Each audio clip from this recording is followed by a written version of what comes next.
This is Tapu 7. Shalom, shalom. First and foremost, I want to give all praises, honor, and glory to Yahweh, Bahashem, Yahweh Shai, Bahashem, Rakakodash. I want to give double honors to Apostle Elders, the Great Millstone, and shalom to the sincere Ahchyam out there teaching truth and sincerity. Shalom. I just wanted to start a video about, I don't know why, but I've been meditating on this this video that I saw, the chariot bigger than Earth, on the NASA feed, and the first thought in my head reminded me of a second Ezra, was it 13th chapter, I believe? Was it 14? I think it was actually the 9th chapter. I don't know, somewhere in the second Ezra. But it reminded me of that chapter. I think it was actually a 14th chapter. 13th chapter. But yeah, the chariot that Yahweh was coming on, he couldn't see where it graven, which means he couldn't see the ends of it. I'm just gonna play the video a bit. It's been a while since we've took a deep dive out in space and looked at things floating around out there that raise some questions. Now we have a massive object that is making its way through the stereo ahead HI2. I'm gonna hit start and you're gonna see this. Ladies and gentlemen, I've covered a lot of stuff throughout all the years. Things by the sun, broad daylight, off of satellite imagery.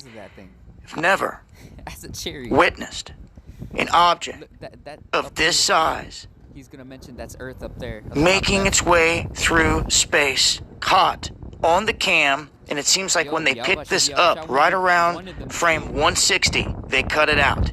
You're gonna see it makes it right out here. Symbol on it. Right out to symbol on it. The first thing that popped into my head was this star shape, the star symbol here. That's the first thing that popped into my head. So I'm like, I believe a lot of maps use this as a North Star, as the North Star, a symbol. But that's the first symbol that popped into my head. And I wouldn't be surprised if Yahweh Shai's chariot, that massive chariot, has that on it. I wouldn't be surprised if right in the middle is where there's going to be like a beam, or like I don't know, like I'm thinking of Independence Day style. But let me get some presets. Let's see. When people see this, they're gonna automatically think aliens, let me just start what Yahushua says. This is Matthew chapter 10 verse 34. Think not that I come to send peace on earth. I come not to send peace but a sword. Let me get it's not even, wait, no, this is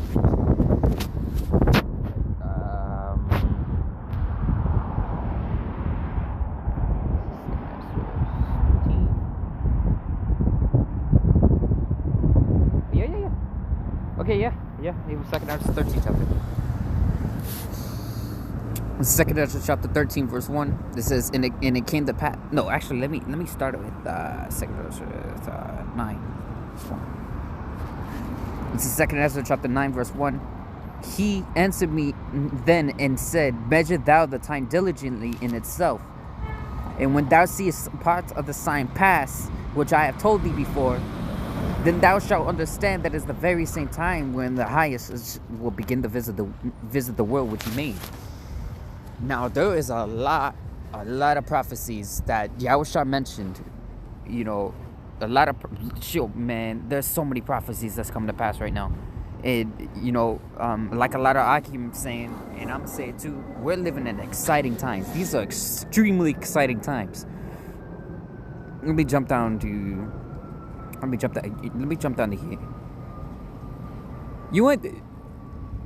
I'm gonna start at 6 because the beginning of this year popped it off with that. This is Matthew chapter 24 verse 6. And ye shall hear wars and rumors of wars, and ye shall see that ye be not troubled, for all of these must come to pass, but the end is not yet. For nation shall rise against, for nation shall rise against nation, and kingdom against kingdom, and there shall be famines and pestilences and earthquakes in diverse places. And that's what's happening right now. There's a lot of famine that's happening. You know, they're not really talking about Africa with those locusts now, because the coronavirus is taking up all of the media feed, because they want you to be blind. A lot of people has already forgotten that the general of Iran got killed by the U.S. And yeah, a lot of people has already forgotten about the locusts that's happening over there in Africa, in Ham's land. And earthquakes, they've already forgotten about what's happening over there in Puerto Rico. That's constant earthquakes over and over and over again, over and over and over. Every single day is an earthquake in diverse places. All these are the beginning of sorrows. This is just the beginning. This is literally just the beginning. Now, what it says in Ezra is that Yahweh Hashem Yahushua told us of these things, told us of these things before. That thou shalt understand it is the very same time when the high shall begin to visit the world which he made. Therefore, when there shall be earthquakes and uproars of the people of the world, then thou shalt understand that the Most High spake of those things from the days that were before thee, even from the beginning. Now, let me jump back to 13 chapter. This is 2nd Ezra chapter 13, verse 1. And it came to pass after 7 days, I dreamed a dream by the night. And lo, there arose a wind from the sea that moved all the ways thereof. Now, if you imagine that, that's the sky. Now, imagine that giant chariot coming down and looking like it's about to land on earth. And it's pushing all the clouds away like waves. Like it's just going to push all the clouds away. Like that. And beheld, and lo, that man waxed strong with thousands of heaven. And he turned his countenance and looked, and all things that trembled that were seen under him. And I wouldn't be surprised Independence Day 2 if any Ahchyam has seen that. That big, what they call mothership. You know, what's coming is a big fathership. That thing is bigger than the earth. But, you know, in Independence Day 2, I think that giant chariot was about the size of the earth, not bigger than the earth. But this one's bigger than the earth. This is the fathership, most definitely. Now, if any Ahchyam has seen that, you're gonna, and you remember correctly, if I remember correctly, that when this mothership was about to like get next to Earth, it was sucking up the gravity. It had its own gravity. It was taking everything that was on Earth and attaching it like towards the force field of the chariot, I think, if I remember correctly. But you know, I don't think it's gonna be like that. You know, these are just, you know, speculations, I guess you could say.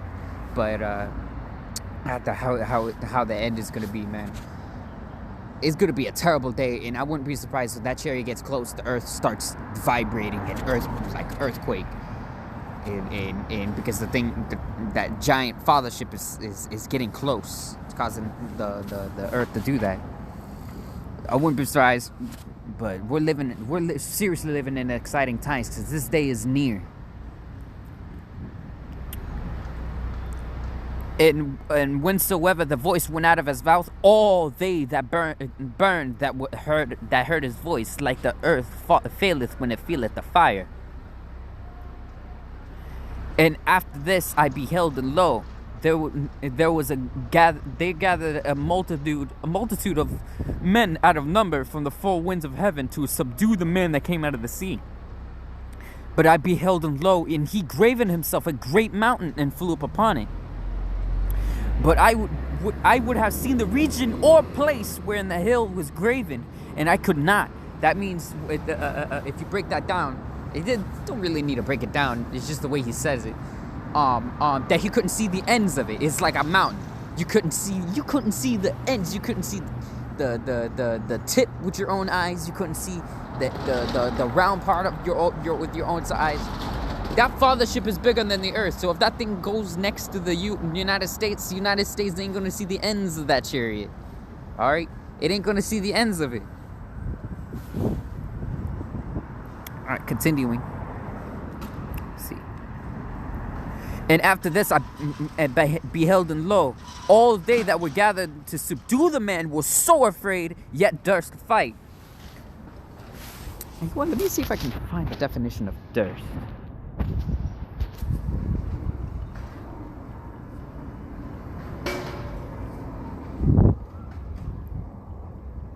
It's like it. Dearth. Oh, dare.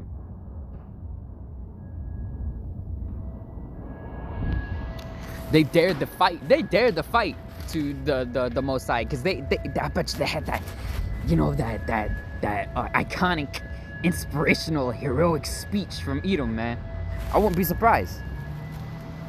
You know, but they were durst to fight. They dared to fight the Most High, and this is what happened, man. But only I saw that when out of his mouth was a blast of fire, out of his lips a flaming breath, and out of his tongue he cast sparks of tempests, and they were all mixed together, a blast of fire, a flaming breath, and a great tempest. And when I imagine that, I imagine a laser. Imagine a laser, a big red or orange looking laser, right? And it looks like a cylinder. If you're looking on the side, it looks like a cylinder that's coming down from a hole of the chariot. And I can imagine it spinning like a tempest, spinning. When you're looking at it, it looks like it has fire inside. So it's spinning like a tempest, and there's lightning that's going around it at the same time. That's what I'm imagining personally. And Ezra, he said they were all mixed together, so it's supposed to be how he saw it, how he's trying to describe it, what it was, because during that time they don't even know what the hell a laser is. Excuse my language. They don't know what a laser is, but he tried to describe it to the best of his ability. What came out of that giant chariot? Continuing. And fell with violence upon the multitude, which were prepared to fight, and burned them up every one. And so that upon the sudden and innumerable multitude nothing was pierced but the smell of dust and smoke. But the smell of dust and smoke. And when I saw this, I was afraid. Ezra, he was extremely afraid when he saw this vision. So you know that vision was like, you know, Terminator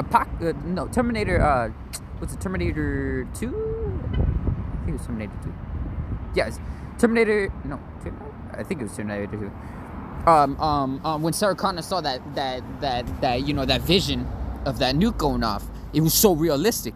I wouldn't be surprised if Ezra saw that.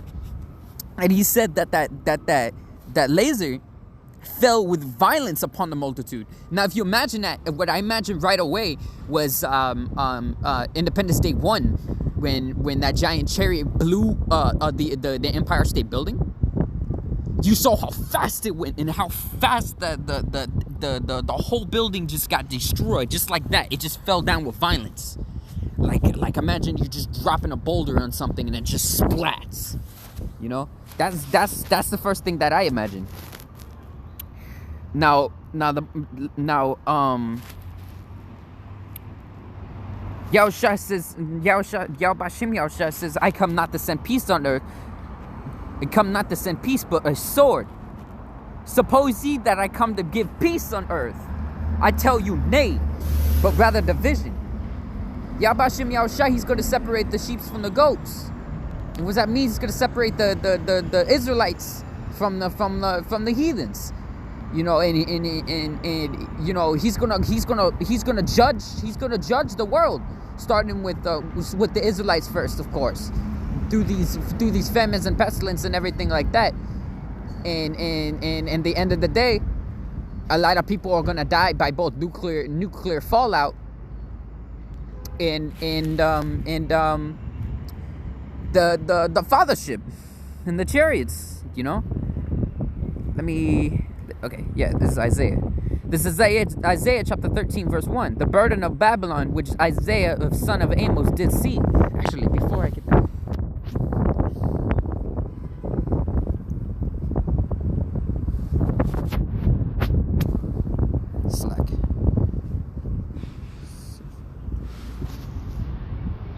This is Amos chapter 9 verse 8. Behold, the eyes of Yahweh are upon a sinful kingdom, and I will destroy it from the face of the earth, saving that I will not utterly destroy the house of Jacob, saith Yahweh.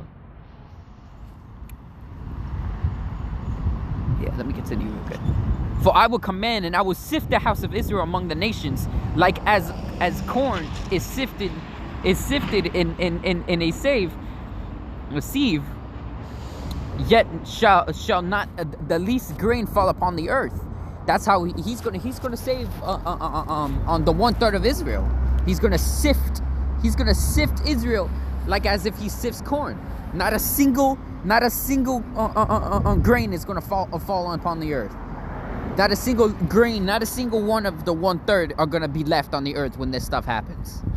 All right. All the sinners of my people shall die by the sword, which say, the evil shall not partake nor prevent us. Now, Edom, as the scriptures say, Edom's going to try so hard to the best of his ability to try to at least stop the 1/3 from getting saved, from getting redeemed by the Most High, from gaining salvation.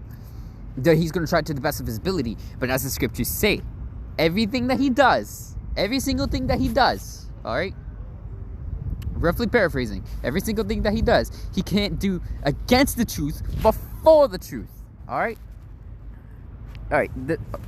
His Isaiah chapter 13 verse 1. The burden of the Babylon, which Isaiah the son of Amos did see.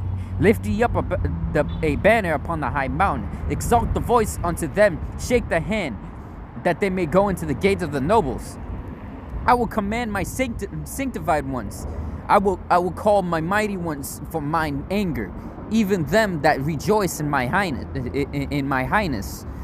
The noise of the multitude in the mountains, like a great people, in a tumultuous noise of the kingdoms of nations gathered together. Yahweh of hosts, Yahweh of armies, the Lord of armies, mustered the armies of the battle, the hosts of the battle. They come from a far country, from the end of the earth, even Yahweh and the weapons of his indignation to destroy the whole land. How ye, for the day of Yahweh is at hand, it come as a destruction from the Almighty. Therefore shall all hands be faint, and every man's heart shall melt. What that means is that people are gonna, oh my gosh, people are gonna be full of fear in that day. Full of fear. Yahushua said these are just the beginning of sorrows, what's happening right now. And you can see how much people are fearing and bugging out because of the coronavirus. And people don't even know if it's even real or not. Look at how much they're freaking out. They're bugging out because of this virus. Now imagine when shit hits the fan. Imagine. If this coronavirus panic continues for more than a month, all the shelves in the supermarket are going to be gone. Every single one. And they shall be afraid. Pangs and sorrows shall take a hold of them. And they shall be in pain as a woman that travaileth. They shall be amazed at one another. Their faces shall be as flames, both literal and figuratively. Behold, the day of the Lord cometh, cruel, both wrath and fierce anger.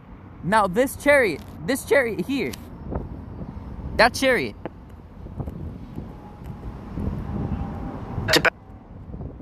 here, it ain't coming to bring salvation to everybody, like Christianity and Catholicism it says. He ain't, man. He's coming cruel with both wrath and fierce anger to lay the land desolate, and he shall destroy the sinners thereof out of it. For the stars of heaven and the constellations thereof shall not give their light, and the sun shall be darkened in his going forth, and the moon shall not cause her light to shine. And I will punish the world for their evil and the wicked for their iniquity, and I will cause the arrogancy of the proud to cease, and will lay low the haughtiness of the terrible. I will make a man more precious than fine gold, even a man than the golden wedge of Ophir, which is going to be the 1/3. Because during this, what's going to happen there, you know, we have to go through these trials and tribulation. We're still, you know, through these famines, pestilences, and the persecution that's going to happen. We got to go through all of that. But we don't worry as much as these people, because we know that we're going to eat, drink, and Yahushua is going to protect us in that day. Therefore, I will shake the heavens and the earth, and the earth shall remove out of her place, in the wrath of Yahweh of hosts, in the day of his fierce anger.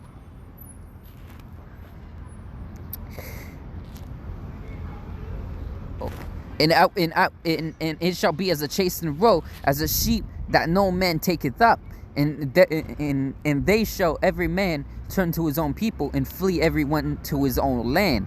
Everyone that is found shall be thrust through, and everyone that is joined unto them shall fall by the sword. You know, point being, Yahbashim Yahushai, he's coming to bring destruction to this land. He's coming to bring destruction to the land, to the evildoers and the wicked doers in this land, in all of the world.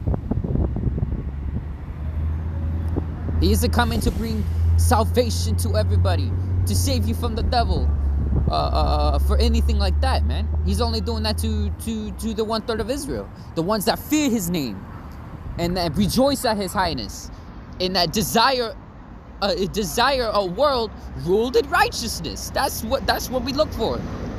You know, I hope this was edifying unto the elect. I want to give all praises, honor, and glory to Yahweh, Bahashem, Yahushai, Bahashem, Bakakodash, and Shalom.